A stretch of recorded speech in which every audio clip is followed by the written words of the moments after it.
என்னுடைய அன்பார்ந்த வாழ்த்துக்களையும் வணக்கத்தையும் தெரிவித்துக் கொள்கிறேன். இவ்வளவு பெரிய கூட்டம் இங்கே ஒரு வரவேற்பு நிகழ்ச்சிக்காக கூடியிருக்கிறது என்றால் நிச்சயமாக இந்த தேர்தலில் திராவிட முன்னேற்ற கழகத்தினுடைய கூட்டணி பெரிய வெற்றியை பெறும் என்ற நம்பிக்கை எனக்கு இருக்கிறது. அந்த நம்பிக்கையை யாராக பெற்றுக் கொண்டவர்கள உங்களுடைய வரவேற்பை வரும்பொழுது, உங்களுடைய இனிய முகங்களை காணும் பொழுது, படுகின்ற கஷ்டங்களுக்கு அளவற்ற துன்பங்களை இந்த நாட்டு மக்கள் கடந்த 5 ஆண்டு காலமாக அனுபவித்திருந்தார்களே, அதற்கு பரிகாரமாக நீங்கள் எங்களுக்கு தரப்போகின்ற பரிசுதான் நாளைய தினம் நீங்கள் தர இருக்கின்ற வெற்றி என்ற நம்பிக்கை எனக்கு இருக்கிறது. அந்த நம்பிக்கையோடு நான் ஒரு சில கருத்துக்களை இங்கே சொல்ல விரும்புகின்றேன்.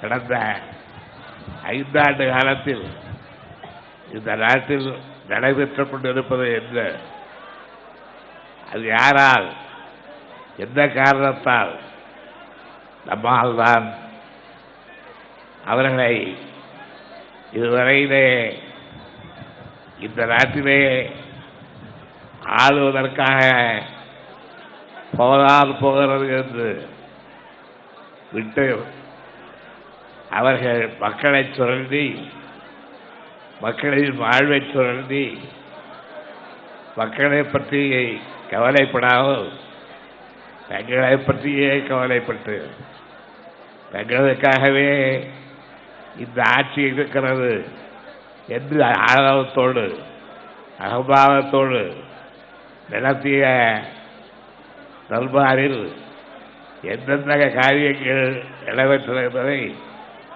நான் வெகு தூரம் சென்று சொல்ல வேண்டியதில்லை.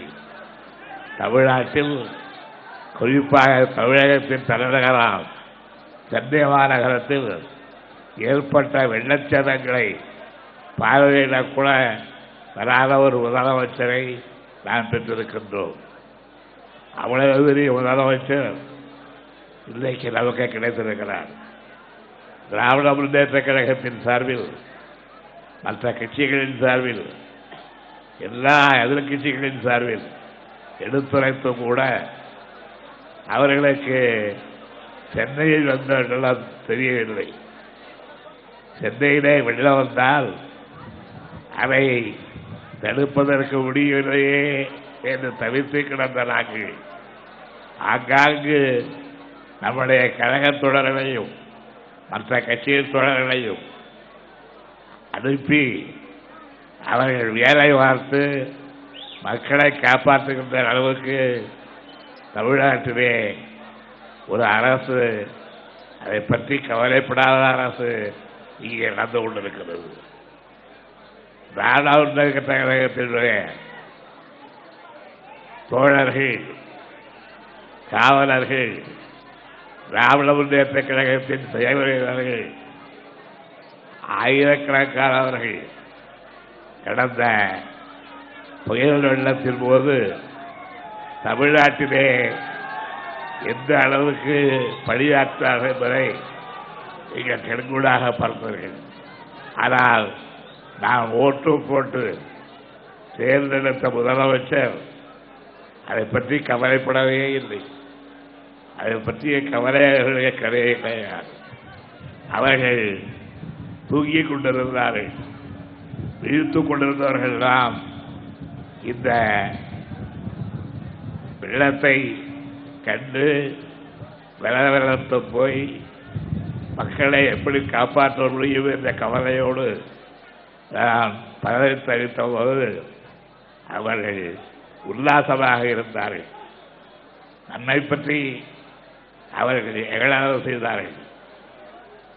என்னை பொறுத்தவரையில் நான் பக்கத்திலே உள்ள கிராமங்களுக்கெல்லாம் சென்று அங்குள்ள மக்களை எல்லாம் பார்த்து அவர்கள் படும் கஷ்டங்களை எல்லாம் அறிந்து ஆவண செய்ய வேண்டும் என்று அவர்களுக்காக பாடுபட்டேன். இதெல்லாம் என்னுடைய சுய விளம்பரத்திற்காக சொல்வதல்ல. பொதுநலத்திலே யார் தங்களை நுழைத்துக் கொண்டாலும் அவர்களுக்கு மக்களை பற்றிய கவலை இருக்க வேண்டும். மக்களை பற்றிய கவலை எங்களுக்கு கிடையாது என்று சொல்லிவிட்டு அவர்களுடைய மக்களை என்று எழுதெல்லாம் தங்களுடைய குடும்பத்திலே உள்ள சில பேரைத்தான் அவர்களுக்காகத்தான் இந்த நாட்டிலே அவர்கள் ஆட்சி நடத்துகிறார்கள்.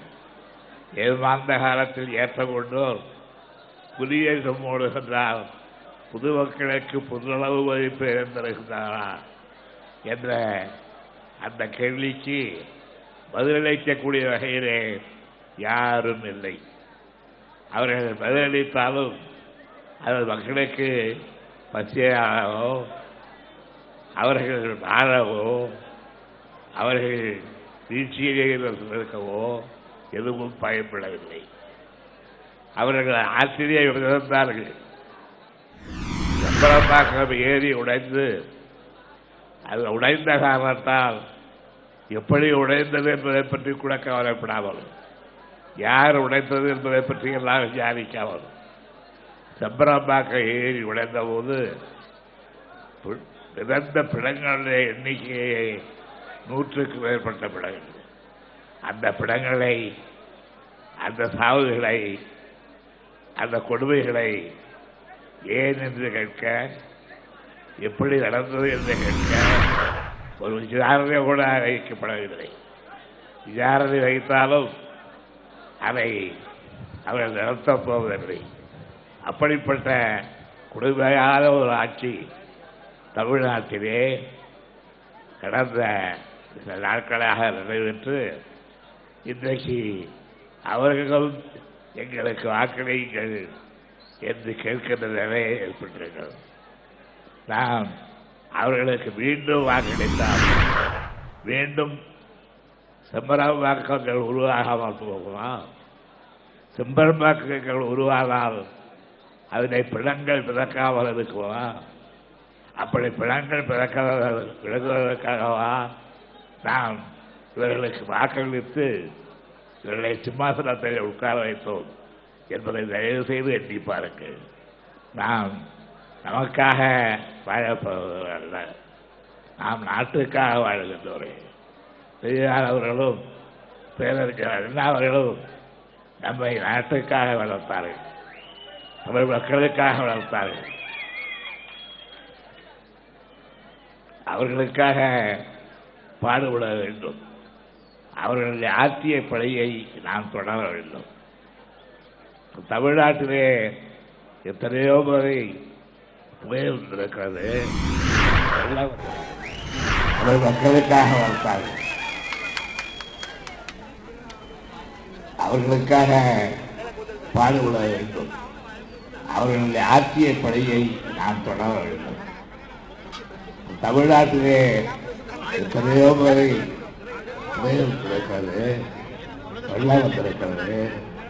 அப்பொழுதெல்லாம் தமிழ்நாட்டிலே உள்ள அமைச்சர்கள் வெளியிலே வந்து அந்த புயலை தடுக்க, அந்த புயலிலிருந்து மக்களை காப்பாற்ற 1000 ரூபாய் இருக்கிறார்.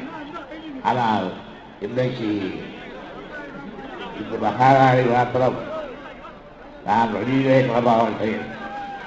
நான் வெளியிலே வருவதென்றால் மகாராணி ராஜ்யத்தை எவ்வளவு நாளைக்கு நாம் அனுபவிப்பது என்பதை தயவு செய்து எண்ணி பாருங்கள். அதனால்தான் நாடு வாழ நலிவு செய்கிற நாம் இன்னமும் நடுங்கி கொண்டு வர முடியாது.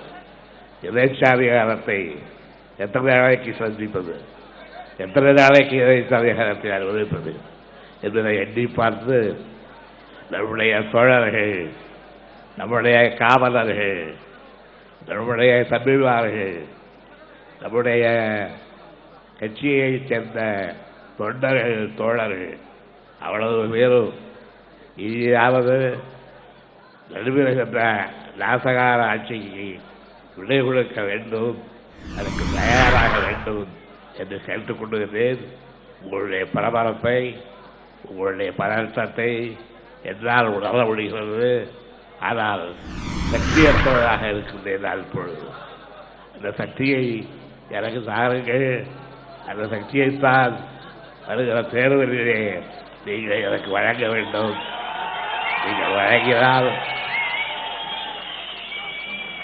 அந்த சக்தியை பயன்படுத்தி, அந்த வல்லமையை பயன்படுத்தி இன்றைக்கு நிறைவேறுகின்ற சூதாட்ட சர்க்காரை, இன்றைக்கு நிறைவேறுகின்ற சூழ்ச்சி சர்க்காரை திராவிட முன்னேற்ற கழகத்தின் தோழர்கள் விரட்டி அடிப்பார்கள். அகற்றப்பட்டவர்கள் அந்த இடத்தையும் தவறுகின்ற இயக்கம் திராவிட முன்னேற்ற கழகத்தின் ஆதரவு பெற்ற திராவிட முன்னேற்ற கழகமாக இருக்கலாம். நீங்கள் நான் கருதுகிறேன், நம்புகிறேன். நடைபெறுகிற சுற்றுப்பயணங்களை எல்லாம் பார்க்கிறேன்.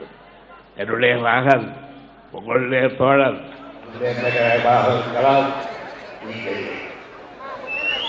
நான் கருதுகிறேன், நம்புகிறேன். நடைபெறுகிற சுற்றுப்பயணங்களை எல்லாம் பார்க்கிறேன். என்னுடைய மகன், உங்களுடைய தோழன், நம்முடைய மூன்றாம் ஸ்டாலின்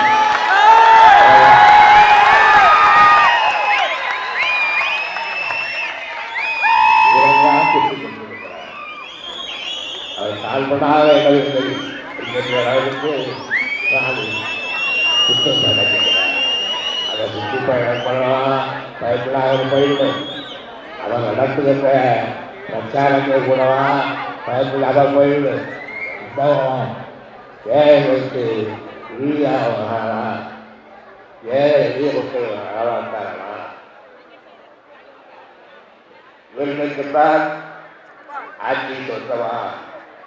இவர்களுக்குத்தான் இந்த நாடு பட்டாசு இருக்கிறதா?